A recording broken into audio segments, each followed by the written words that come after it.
Ele entrou num avião com um nome falso, pediu uma fortuna em dinheiro, saltou no escuro sobre uma floresta encharcada de chuva e desapareceu para sempre. 50 anos depois, o FBI ainda não sabe quem ele era. E o mais perturbador de tudo não é o que aconteceu naquela noite de novembro. É o silêncio absoluto que veio depois. Existe uma data que divide a história da aviação comercial americana em antes e depois. Essa data é 24 de novembro de 1971. E existe um nome ligado a ela que todo mundo conhece, embora quase ninguém saiba ao certo se esse nome é verdadeiro. D.B. Cooper.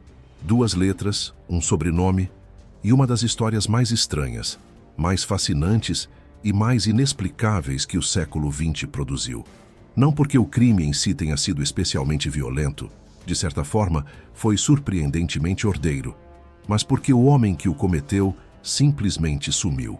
Não foi preso, não foi identificado, não foi encontrado morto nem vivo. Saiu de cena como se tivesse se dissolvido no ar e deixou para trás apenas perguntas que até hoje não têm resposta. Para entender o que aconteceu naquele dia, é preciso começar pelo começo, e o começo é muito mais simples do que parece. Um homem comprou uma passagem de avião, pagou em dinheiro, usou um nome que provavelmente não era o seu, e embarcou numa tarde de quarta-feira num voo doméstico de curta distância, como fazem milhares de pessoas todos os dias. Não havia nada que o distinguisse da massa, nem barulho, nem agitação, nem comportamento suspeito. Ele simplesmente passou pela fila de embarque, ocupou seu assento e aguardou. O voo era o Northwest Orient número 305, operado pela Northwest Orient Airlines. A rota, Portland, no estado do Oregon, com destino a Seattle, no estado de Washington. 1 hora de voo, mais ou menos. Roupa de negócios, mala escura, comportamento discreto. O homem que ficaria conhecido para sempre como D.B.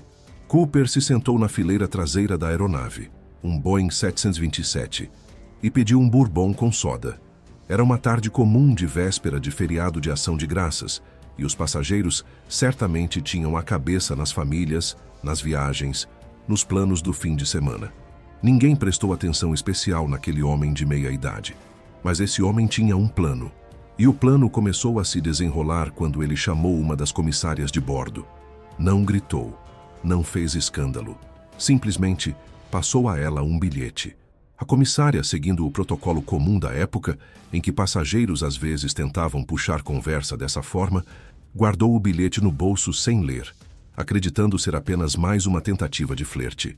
Ele então tocou em seu braço com calma e disse que era melhor ela ler aquilo agora. E ela leu.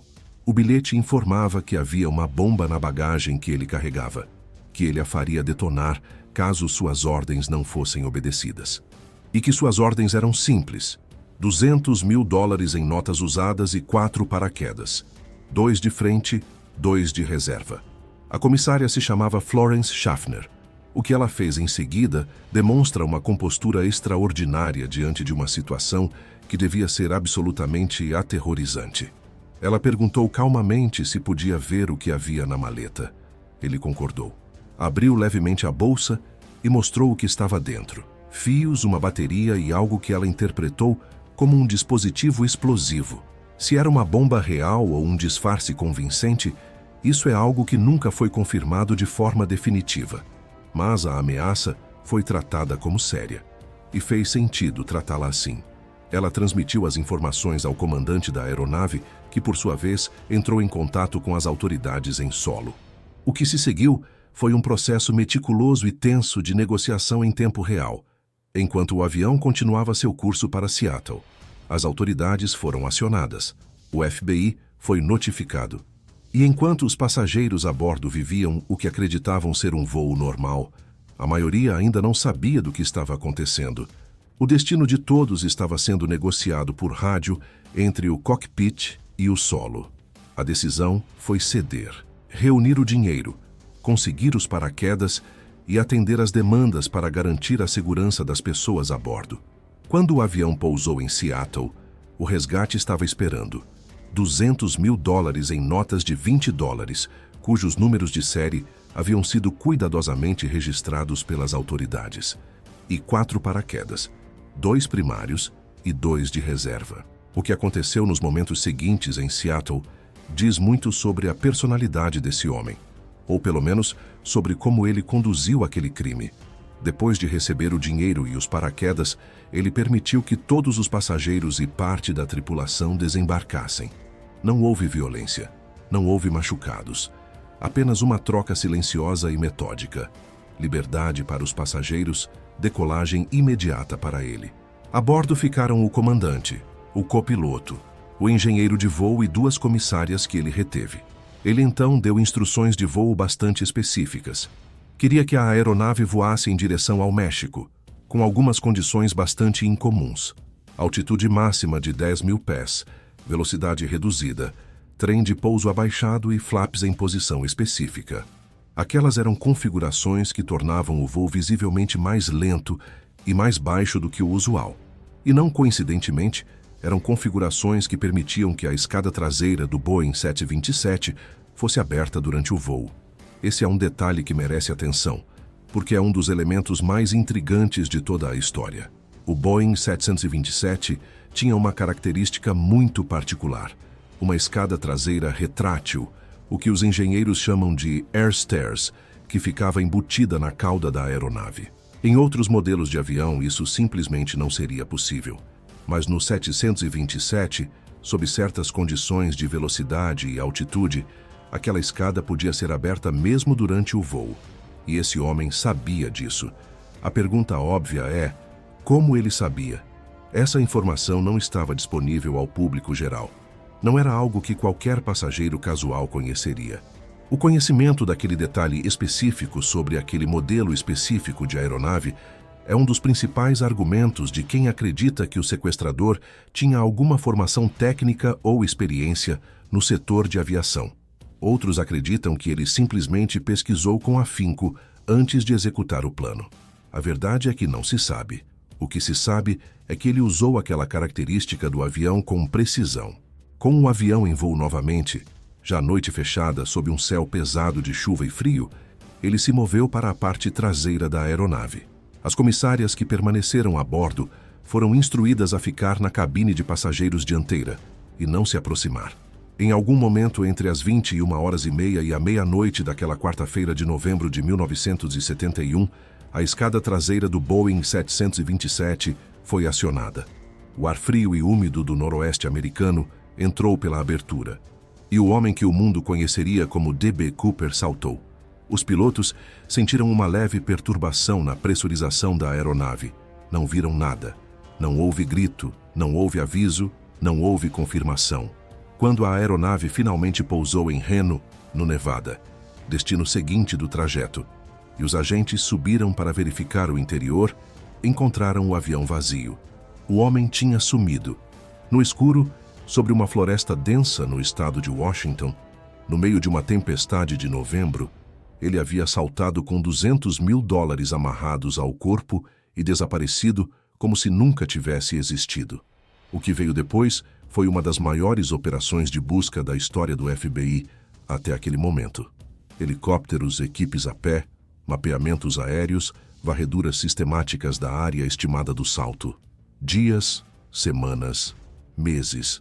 O terreno era hostil.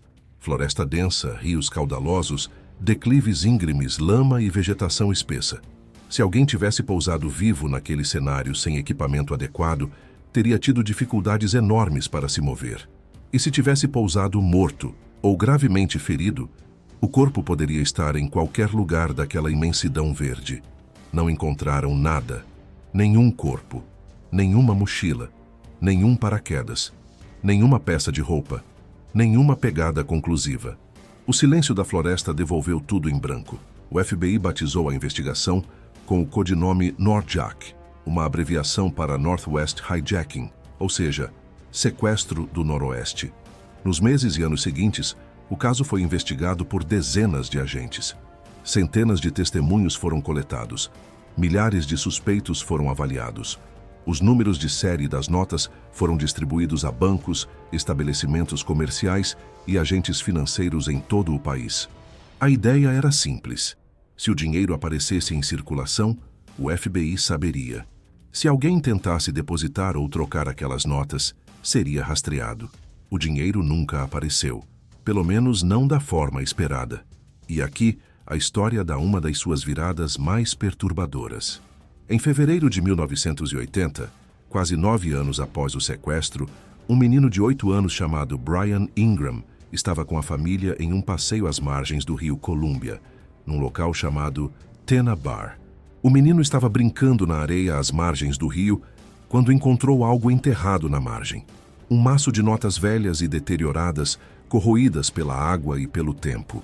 Seu pai examinou as notas com atenção e notou algo impressionante. O dinheiro parecia antigo. As notas tinham aparência de décadas atrás. A família entrou em contato com as autoridades. O FBI confirmou. As notas eram parte do resgate pago a D.B. Cooper. Os números de série batiam. Havia ali, deterioradas, mas identificáveis, algumas das notas que tinham sido entregues ao sequestrador naquela noite em Seattle, em novembro de 1971. Mas, em vez de resolver o mistério, essa descoberta o aprofundou. Como aquele dinheiro foi parar ali? O local onde as notas foram encontradas ficava relativamente distante da rota de voo estimada e da área de busca original. As notas estavam em estado de severa deterioração, o que sugeria que tinham ficado expostas à umidade por um longo período. Mas como exatamente chegaram àquelas margens, não foi determinado. Especialistas debateram as possibilidades.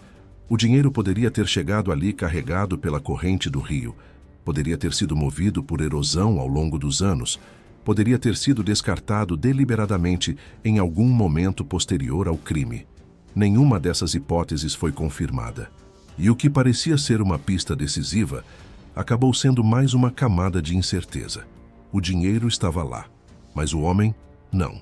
Para entender a dimensão do mistério, é útil pensar no contexto daquela época. Em 1971, a segurança aeroportuária era incomparavelmente mais frouxa do que conhecemos hoje. Não havia detectores de metal na entrada dos portões. Não havia scanners de bagagem sistemáticos. Os passageiros embarcavam com uma liberdade que hoje pareceria impensável. Em alguns aeroportos, a conferência de identidade era praticamente inexistente para voos domésticos. Foi nesse ambiente que aquele homem operou e foi esse ambiente que tornou possível a primeira parte do seu plano. Mas a segunda parte, o salto, era uma aposta de natureza completamente diferente. Independentemente das falhas de segurança da aviação da época, pular de um avião em movimento, à noite, sob chuva, sobre terreno florestal desconhecido, usando um paraquedas que ele mesmo não havia preparado, com dinheiro amarrado ao corpo, era uma ação de risco enorme. Qualquer especialista em paraquedismo da época, ou de qualquer época, diria que aquelas condições tornavam o salto extremamente perigoso, mesmo para alguém treinado. E esse é um dos pontos centrais de toda a história. Esse homem era treinado? Tinha experiência real com paraquedismo? Tinha conhecimento técnico de aviação? Ou agiu por impulso e ousadia pura, apostando que a audácia compensaria a falta de preparo?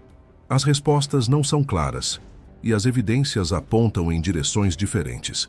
A favor da hipótese de que ele tinha algum preparo técnico, há vários pontos. O conhecimento sobre a escada traseira do 727, a especificidade das instruções de voo que deu ao piloto, instruções tecnicamente coerentes, com o objetivo de realizar um salto com segurança relativa. A calma demonstrada durante todo o sequestro, que não é a calma de alguém em pânico improvisando, mas a de alguém que conhece os passos que vai dar. E o fato de ter pedido 4 paraquedas, 2 primários e 2 de reserva, o que alguns analistas interpretaram como um sinal de que entendia o equipamento. Por que 4 paraquedas? Essa é uma das perguntas que mais estimularam debates ao longo das décadas. Uma interpretação bastante discutida é que ele pediu mais de um paraquedas para criar incerteza nas autoridades. Se elas soubessem que ele tinha apenas um paraquedas, poderiam tentar entregar um equipamento sabotado ou defeituoso.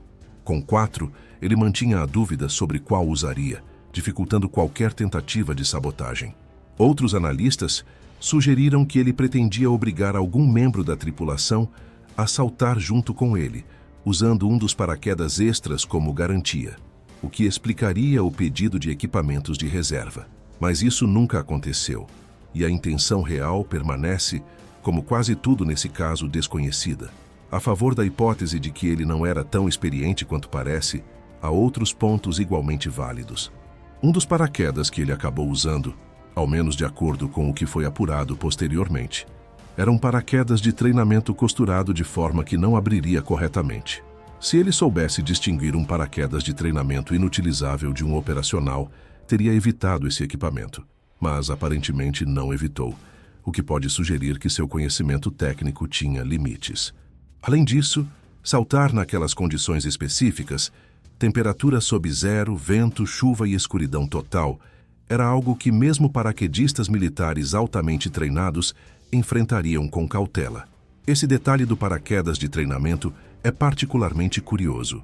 Segundo alguns relatos que se acumularam ao longo dos anos, dentre os 4 paraquedas entregues pelas autoridades em Seattle, ao menos um era um paraquedas usado apenas para demonstrações em solo, costurado de maneira que o tornava inutilizável em um salto real. Se ele levou esse paraquedas consigo, sua sorte teria dependido de qual escolheu para usar efetivamente. Se escolheu errado, o resultado seria catastrófico. Se escolheu certo, foi porque o acaso ou o conhecimento estavam ao seu lado. Mas aqui aparece mais uma lacuna. Não se sabe com certeza quais paraquedas ele levou e quais deixou para trás.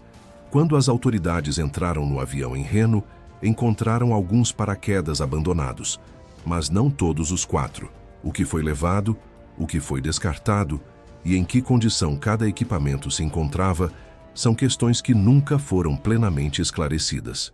O retrato que as testemunhas forneceram ao FBI ajudou a construir a imagem que o mundo associa ao nome D.B.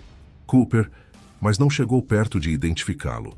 As comissárias que permaneceram a bordo durante o sequestro descreveram um homem de aparência entre 40 e 50 anos, altura mediana, cabelo escuro penteado para trás, usando óculos escuros, terno escuro e gravata. Comportamento calmo e educado. Voz firme, sem agressividade evidente. Não foi grosseiro. Não fez ameaças desnecessárias além da bomba implícita. Não demonstrou ansiedade visível. Essa calma é um elemento que continua aparecendo em todos os relatos. Ele não era um homem que parecia estar à beira do colapso nervoso. Era alguém que parecia saber exatamente onde estava e o que estava fazendo. Uma das comissárias, em depoimento posterior, descreveu a experiência como peculiarmente profissional da parte dele, o que é uma palavra estranha para usar sobre um sequestrador, mas que captura algo real sobre o comportamento observado. O retrato falado produzido pelo FBI com base nos depoimentos mostrava um rosto de traços regulares, sem particularidades marcantes que facilitassem uma identificação positiva imediata. Um homem que podia ser qualquer homem de meia idade nos Estados Unidos dos anos 70. E isso, por si só, era parte do problema. Não havia cicatrizes, não havia marcas físicas incomuns, não havia sotaque regional identificado. Havia apenas um homem de aparência comum que fez uma coisa extraordinária e sumiu. O nome D.B. Cooper, vale repetir, não foi o nome que ele usou. Ao comprar a passagem em Portland, ele se identificou como Dan Cooper, apenas Dan Cooper, sem inicial no meio. O nome D.B. Cooper surgiu em seguida, por um equívoco ou imprecisão da cobertura jornalística do caso. Nos primeiros relatos publicados pela imprensa, houve uma confusão entre o nome real utilizado pelo sequestrador e um homem diferente de Portland, cujas iniciais eram D.B., e no que foi brevemente investigado como suspeito e depois descartado. Mas o nome já havia pegado. D.B. Cooper entrou para a cultura popular, virou sinônimo do caso e o nome real Dan Cooper ficou em segundo plano. Hoje, quase todo mundo sabe o nome errado e quase ninguém conhece o verdadeiro. Há algo de poeticamente adequado nisso. O homem que usou um nome falso acabou sendo imortalizado por um nome ainda mais falso do que o que ele próprio escolheu. Nos anos que se seguiram ao crime, o caso Norjak se tornou algo raro nas investigações criminais. Um caso sem solução que a cultura popular adotou não com horror, mas com uma espécie de admiração velada. Nos Estados Unidos dos anos 70, um período marcado por desconfiança nas instituições, pela sombra da Guerra do Vietnã e pelo escândalo Watergate, havia algo que ressoava no imaginário coletivo sobre um homem comum que havia burlado o sistema e sumido. Não havia vítimas fatais. Não havia crueldade explícita. Havia um crime audacioso, um homem misterioso e um final em aberto, e esse tipo de história tem um poder narrativo que resiste ao tempo. Filmes foram feitos com referências ao caso, músicas foram escritas, livros foram publicados. Bares nos estados do noroeste americano vendiam drinks batizados em sua homenagem.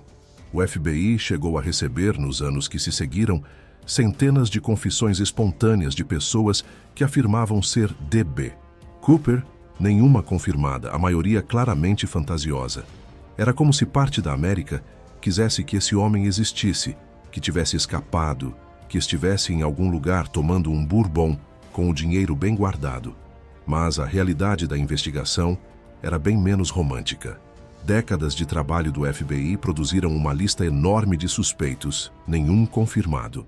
O agente Ralph Himmelsbach, que liderou parte da investigação inicial, declarou em diversas ocasiões que sua opinião pessoal era de que o sequestrador havia morrido no salto, que o terreno, o clima, a noite e a falta de suporte tornavam a sobrevivência improvável. Outros agentes, ao longo dos anos, foram mais cautelosos, admitindo que sem um corpo ou uma confissão verificável, nenhuma conclusão definitiva seria possível. Um dos suspeitos mais discutidos ao longo dos anos foi um homem chamado Richard Floyd McCoy Jr., que em abril de 1972, poucos meses após o sequestro original, realizou um crime notavelmente similar. Sequestrou um avião, exigiu $500 mil e 4 paraquedas e saltou sobre o Utah. McCoy foi preso, condenado e mais tarde morto em confronto com agentes do FBI após uma fuga prisional. O FBI investigou extensamente se ele poderia ser o mesmo homem do voo 305, mas concluiu que não.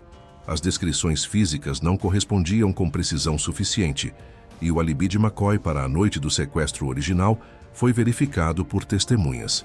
McCoy era um imitador, não o original. Outros suspeitos surgiram ao longo das décadas, apresentados por familiares, pesquisadores independentes, jornalistas investigativos e entusiastas do caso. O nome frequentemente citado é o de Kenneth Christiansen, ex-paraquedista e funcionário da Northwest Airlines, indicado como suspeito por seu próprio irmão anos após sua morte, na década de 1990. Christiansen tinha características físicas que correspondiam parcialmente à descrição do sequestrador, conhecia a companhia aérea por dentro e havia servido na Segunda Guerra Mundial em funções relacionadas a paraquedismo. Mas o FBI analisou o caso e não encontrou evidências conclusivas que o ligassem ao crime. Outro nome frequente é o de Duane Weber, cujo caso chegou ao conhecimento público quando sua viúva afirmou, após sua morte, que ele havia feito uma confissão implícita no leito de morte, mencionando ter sido D.B. Cooper e descrevendo um salto que precisava esquecer. Weber tinha antecedentes criminais e algumas características que parcialmente correspondiam. O FBI investigou e encontrou algumas coincidências de localização que eram sugestivas, mas não prova. As evidências, segundo a investigação oficial, permaneciam insuficientes para uma conclusão. Há dezenas de outros nomes, cada um com sua história, cada um com seus defensores e cada um com seus pontos fracos.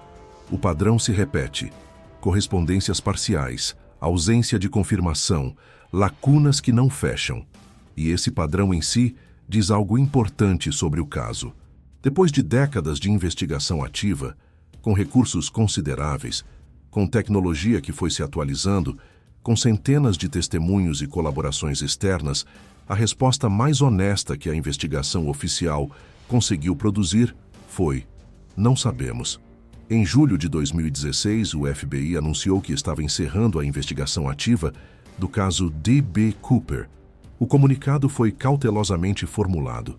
Não era uma declaração de que o caso estava resolvido, nem de que havia sido descartado. Era simplesmente uma realocação de recursos.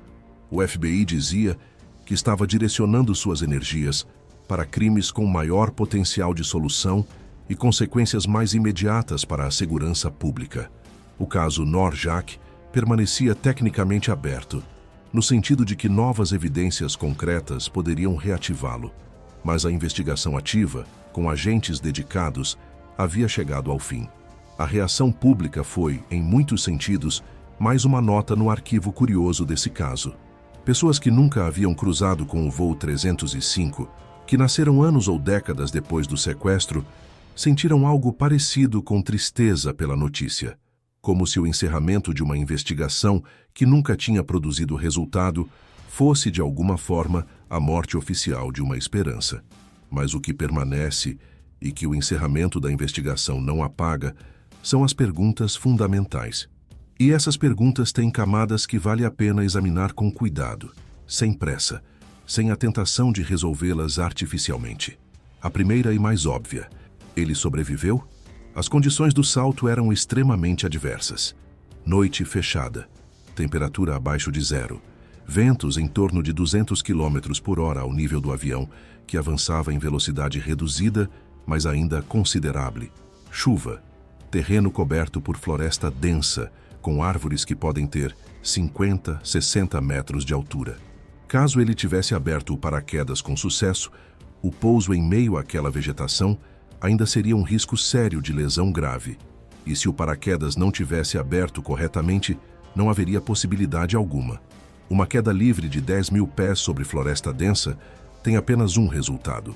Do ponto de vista puramente probabilístico, muitos especialistas que analisaram as condições do salto ao longo dos anos chegaram à conclusão de que a sobrevivência era improvável. Não impossível, mas improvável. Paraquedistas militares experientes e bem equipados, treinados para saltos noturnos em condições adversas, ainda assim considerariam aquele salto como de alto risco. Um civil, mesmo que com algum treinamento básico, enfrentaria odds consideráveis contra si. Mas então há a segunda questão, que surge justamente da primeira. Se ele morreu naquela noite, por que não foi encontrado? Claro que uma floresta densa pode esconder um corpo por muito tempo, talvez indefinidamente. Animais, decomposição, o movimento das chuvas e dos rios podem dispersar vestígios de formas que tornam uma busca extremamente difícil. E a área potencial do salto era vasta. Mesmo com estimativas relativamente precisas, baseadas na rota e na velocidade do avião, a janela geográfica possível abrangia dezenas de quilômetros quadrados de terreno acidentado.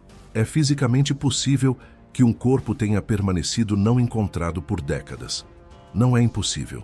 Mas então o dinheiro.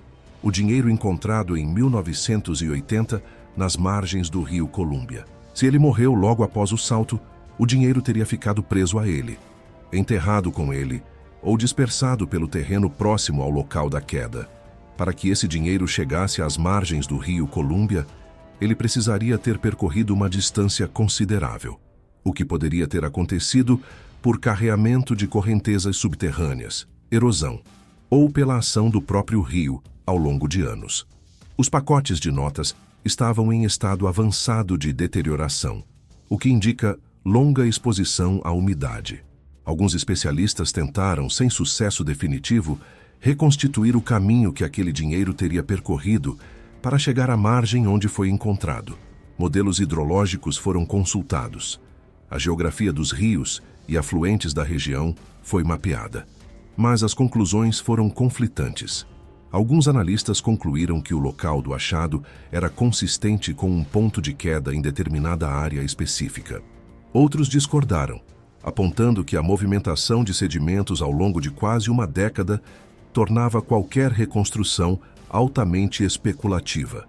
Há ainda uma possibilidade que raramente é discutida com seriedade, mas que é tecnicamente válida. O dinheiro poderia ter chegado àquela margem de formas completamente desconexas do ponto original de queda. Se o sequestrador sobreviveu ao salto, pegou o dinheiro, mas depois o perdeu. Seja por acidente, seja por tentativa frustrada de usá-lo, as notas poderiam ter entrado na bacia hidrográfica em outro ponto e chegado a Tenabar por processo natural de transporte fluvial. Essa hipótese não é a mais aceita, mas também não é descartável. O que se pode dizer com razoável confiança é isso: O dinheiro encontrado em 1980 é a única evidência física concreta jamais ligada ao sequestrador após o salto. E mesmo essa evidência, em vez de resolver a questão, apenas a multiplica. É importante fazer uma pausa aqui para considerar algo sobre a natureza desse mistério que frequentemente fica perdido na fascinação com os detalhes. D.B. Cooper, ou Dan Cooper, ou quem quer que fosse aquele homem, não foi um gênio criminal. Pelo menos não há provas de que foi.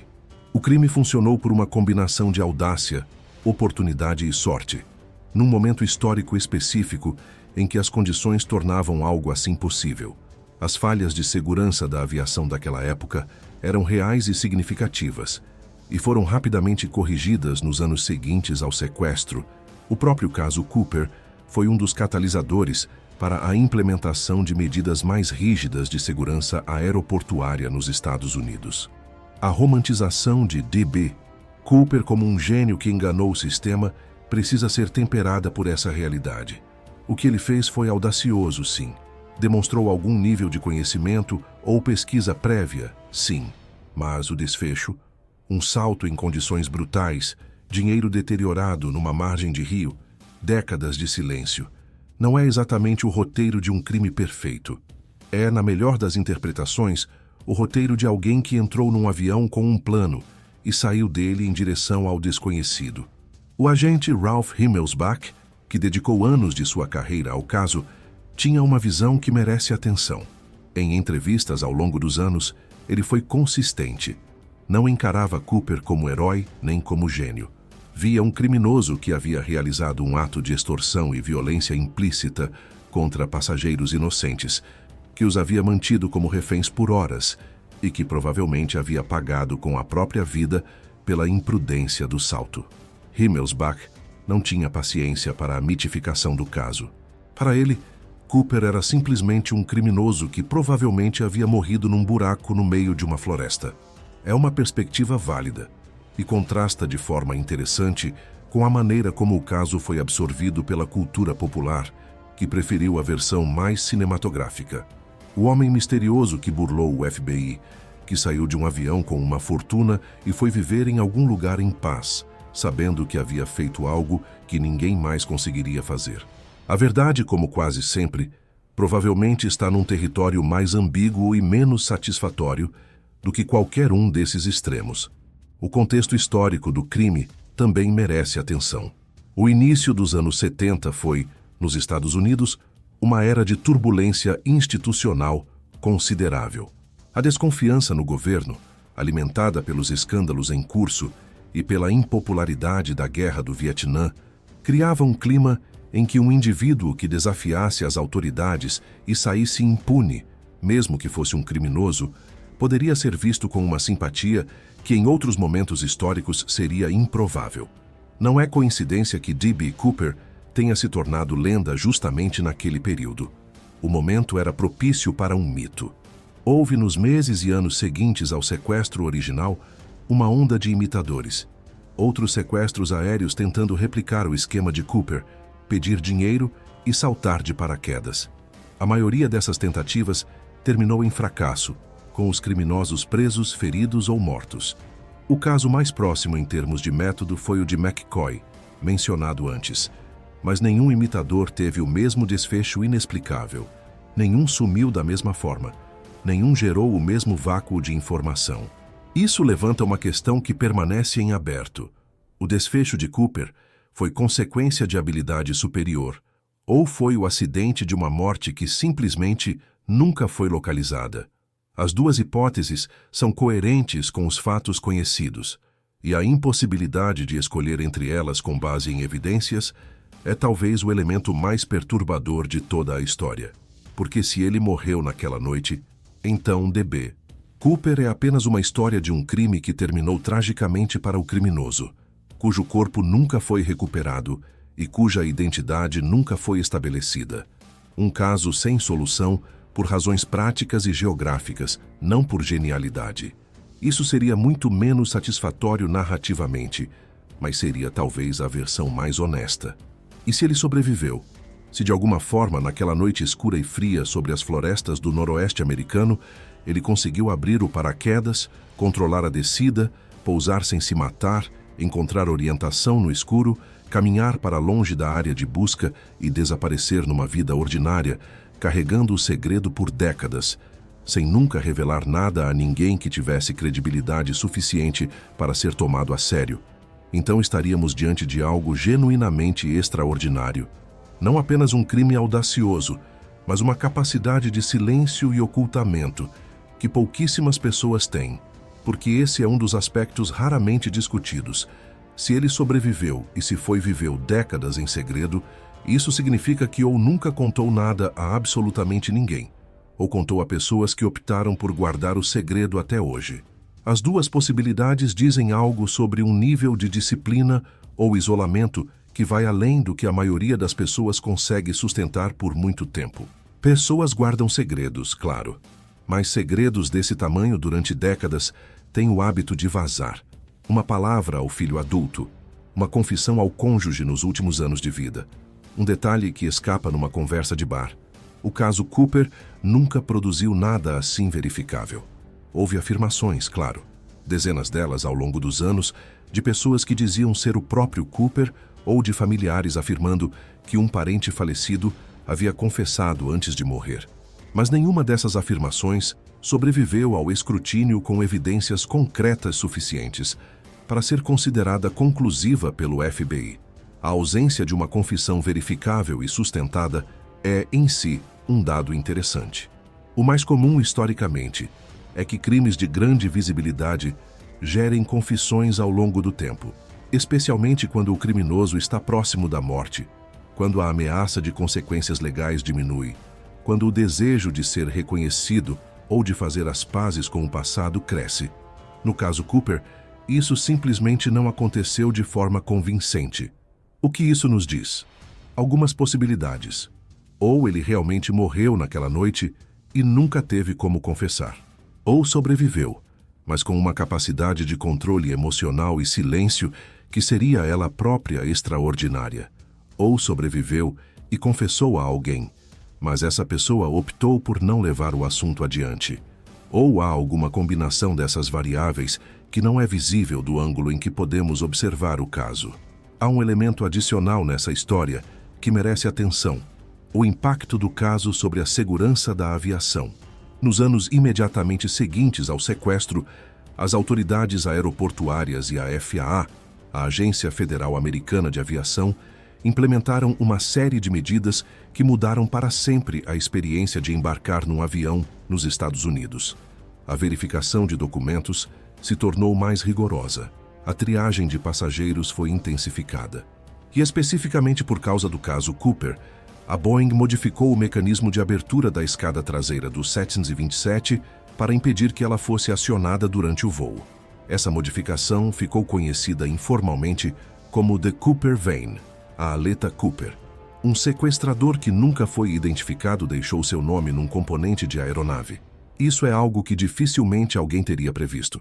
Essa aleta foi instalada em todos os 727 em serviço, tornando impossível repetir o método de fuga utilizado naquele novembro de 1971. É uma ironia curiosa. O único legado concreto e duradouro do sequestro foi uma pequena peça de metal que previne que o sequestro se repita. O dinheiro sumiu, o criminoso sumiu. A bomba, se é que existia, nunca foi encontrada, mas a aleta Cooper está lá, em algum lugar dos arquivos da Boeing, como prova discreta de que aquela noite aconteceu. O caso também gerou uma transformação mais ampla nas políticas de resposta a sequestros aéreos nos Estados Unidos. Antes de Cooper, a postura das autoridades era, em muitos casos, ceder às demandas para preservar vidas e tentar capturar o criminoso depois. O sequestro de 1971 demonstrou os limites dessa abordagem. Quando o criminoso tem um plano de fuga que envolve desaparecer de um avião em pleno voo, a janela de captura se fecha de uma maneira muito particular. As políticas evoluíram ao longo dos anos 70 e 80, tornando-se progressivamente menos permissivas em relação à satisfação de demandas de sequestradores.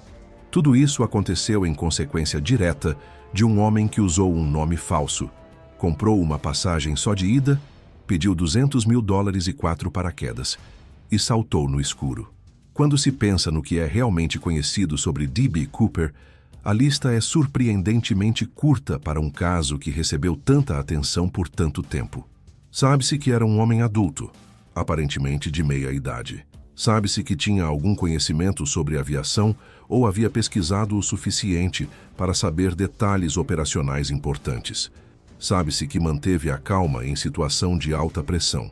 Sabe-se que pediu equipamentos específicos de forma deliberada. Sabe-se que saltou. E sabe-se que parte do dinheiro que ele levou foi encontrada anos depois numa margem de rio. O resto é silêncio. Nome verdadeiro: desconhecido.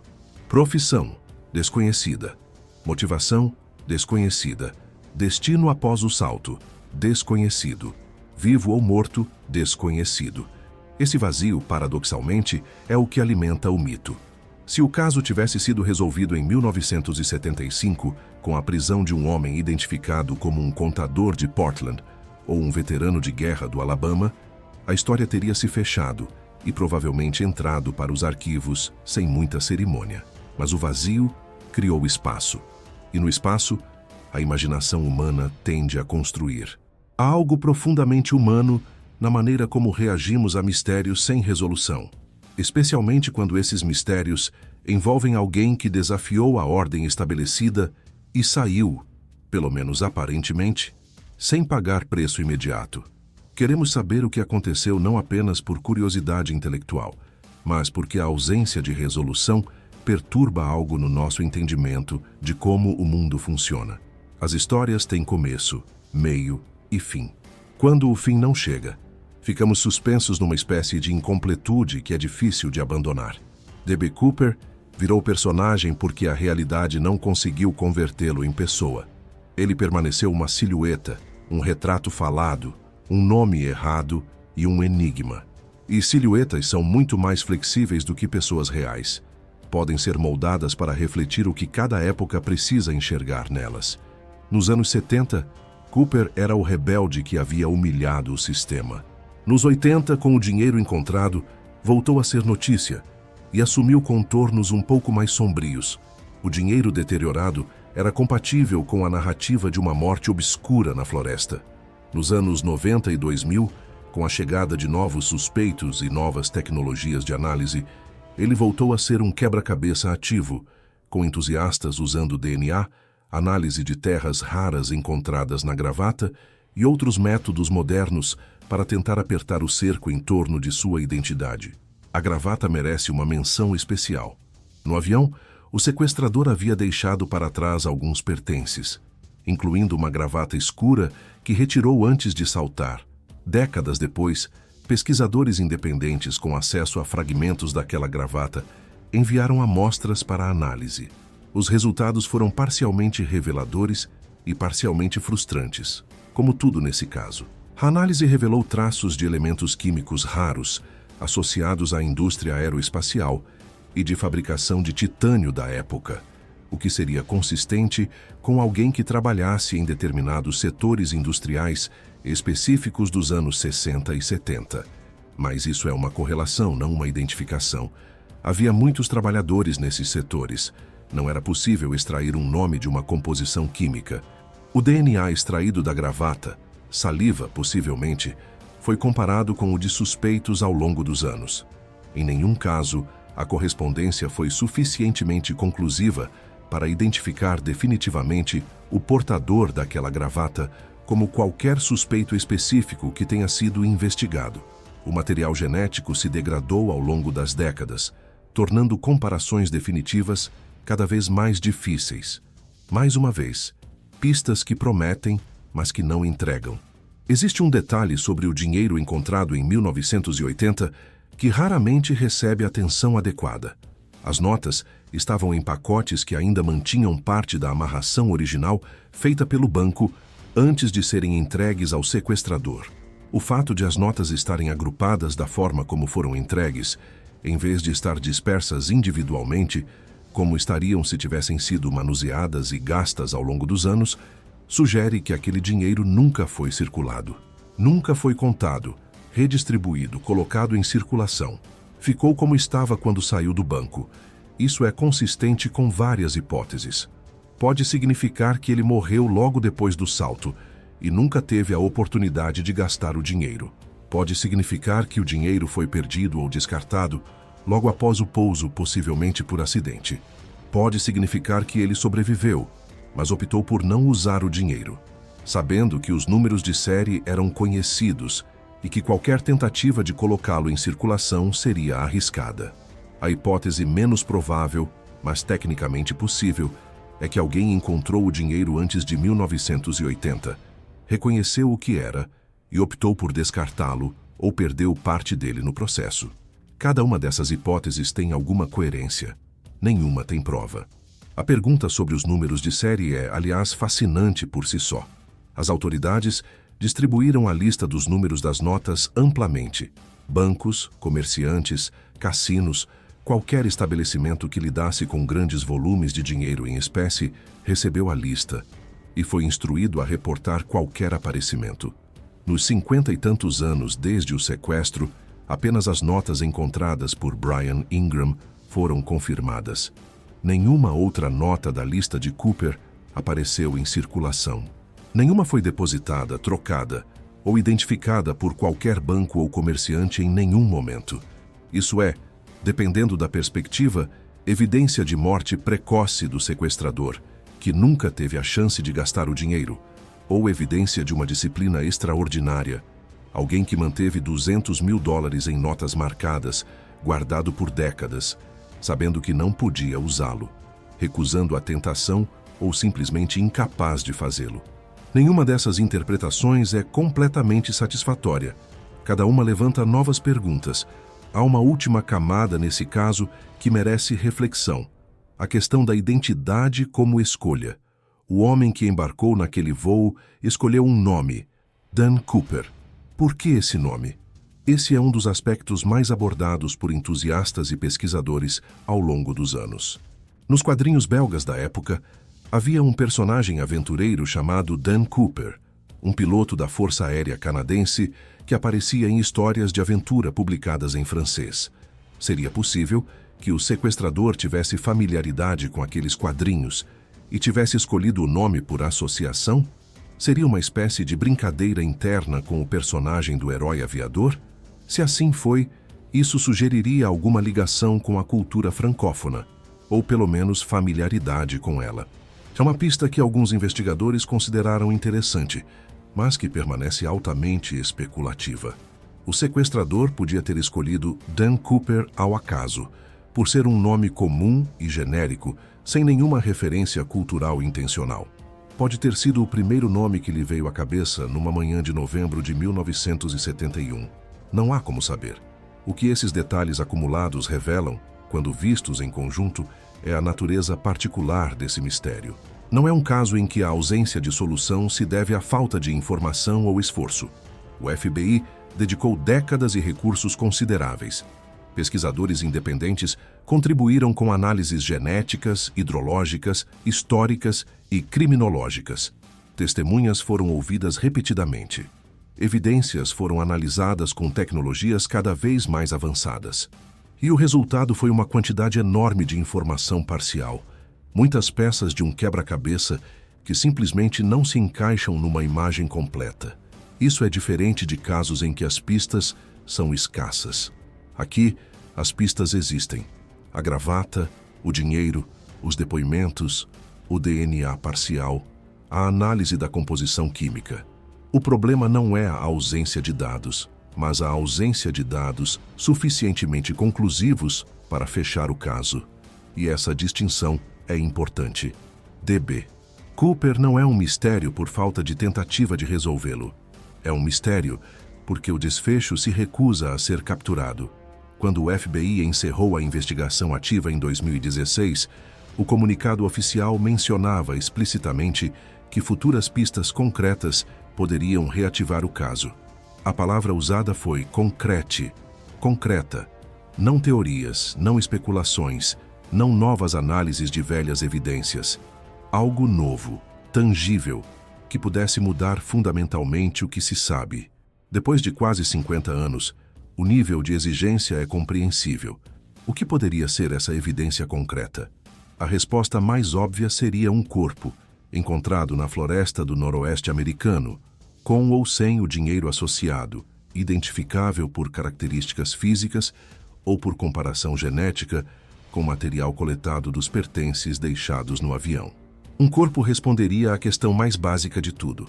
Ele sobreviveu ao salto e, dependendo das circunstâncias da descoberta, poderia fornecer pistas sobre quem era. Outra possibilidade seria o surgimento de evidências documentais. Uma confissão escrita conservada por um familiar, um diário, cartas, documentos que identificassem o sequestrador de forma verificável. Ao longo dos anos, vários familiares de suspeitos abordaram o FBI com esse tipo de afirmação. Meu pai disse que era Cooper, mas nenhuma dessas afirmações veio acompanhada de evidências verificáveis suficientes para resistir ao escrutínio. A terceira possibilidade seria uma coincidência forense inesperada. Alguém fazendo obras numa propriedade rural no estado de Washington e encontrando os restos de um paraquedas. Um agricultor encontrando notas enterradas numa área remota. Uma digitalização histórica de documentos revelando alguma conexão antes despercebida. O tipo de coisa que acontece em casos frios, não por investigação ativa, mas por acidente. Enquanto isso não acontece, se é que algum dia acontecerá, o mistério permanece. E permanece com uma peculiaridade que poucos casos criminais têm: a possibilidade genuína de que nunca seja resolvido. Não por negligência ou falta de empenho, mas porque talvez a resposta esteja numa floresta que a natureza já absorveu, ou na memória de alguém que levou o segredo para a morte, ou num silêncio que se tornou tão espesso com o tempo que já não tem como ser perfurado. Há algo quase filosófico nessa conclusão. Vivemos numa era em que a ideia de que qualquer coisa pode ser rastreada, qualquer pessoa pode ser identificada, qualquer evento pode ser reconstruído digitalmente, parece cada vez mais próxima de ser verdade. E, no entanto, aqui está um evento de 1971. Num mundo sem câmeras de segurança onipresentes, sem rastreamento por celular, sem bancos de dados genéticos digitais, que continua resistindo a toda tentativa de ser desvendado, como se aquela noite tivesse criado uma impermeabilidade que as décadas só tornaram mais sólida. D.B. Cooper, esse nome que não era o nome verdadeiro de ninguém, permanece o único sequestrador de avião comercial nos Estados Unidos, cujo caso nunca foi solucionado de forma definitiva. É uma distinção singular numa história de crimes, numa história de aviação, numa história do próprio FBI. E é uma distinção que provavelmente permanecerá por muito tempo ainda, possivelmente para sempre. O que torna essa história diferente de outras histórias de crimes sem solução não é apenas a ausência de resolução, é a qualidade do que ficou em aberto. Não é um caso esquecido ou mal investigado. É um caso que foi profundamente investigado, que gerou décadas de trabalho e que ainda assim permaneceu irresoluável. E isso, de certa forma, é o elemento mais fascinante de tudo, porque sugere que existem limites para o que pode ser conhecido, que o mundo guarda segredos que resistem ao tempo e à tecnologia, que às vezes um homem pode entrar num avião num dia de novembro, pedir $200 mil, saltar no escuro e desaparecer, não para nenhum lugar específico, mas simplesmente para fora do alcance do que pode ser verificado, comprovado e narrado com certeza. E é nesse lugar impossível de alcançar que D.B. Cooper ainda existe. Não como pessoa, porque talvez nunca tenha sido D.B. Cooper. Não como criminoso identificado, porque nunca foi capturado, mas como questão, como espaço em branco numa história que a maioria das histórias não tem, como a última pergunta de uma noite de 1971 que ainda não recebeu resposta. Ele entrou no avião, pegou o dinheiro, saltou no escuro e foi para onde as histórias vão quando o mundo se recusa a acabá-las.